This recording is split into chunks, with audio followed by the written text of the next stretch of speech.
سلام، واش رايكم اليوم نديرو وصفة لوبيا تفساس سريعة التحضير وتقدر بالبنة. لمزيد من الوصفات ما تنسوش الضغط على زر الاشتراك.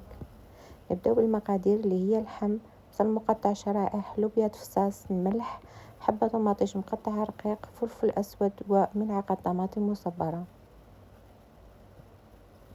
ندير لوبيا تفساس تاعي في الماء تغلي 10 دقائق. نوجد الطاجين تاعي، ندير فيه مرسو زبده وشويه تاع زيت، اللي تحب دير سمن دير سمن. ندير المرسو تاع اللحم تاعي يتقلى. بعد ما تقلى لي المرسو تاع اللحم تاعي نضيفه مباشره البصل اللي قطعناه شرائح، نخليوه يتقلى. بعد ما تقلى لنا البصل تاعنا نضيفو طماطيش اللي قطعناها،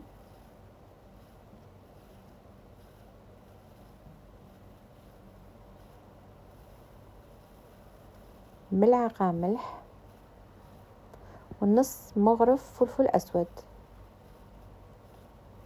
ملعقه طماطم مصبره اللي كون حليتها شويه في الماء.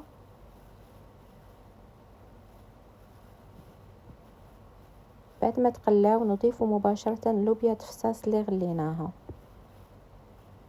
نخليوها تتقلى شوية.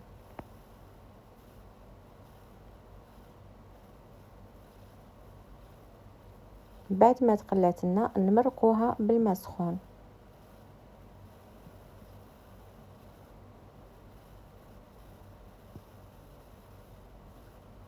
ونخلوها تطيب.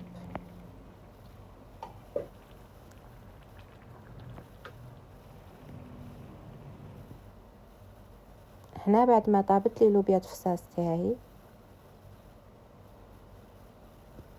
شهيتكم في الجنة، بالصحة والراحة.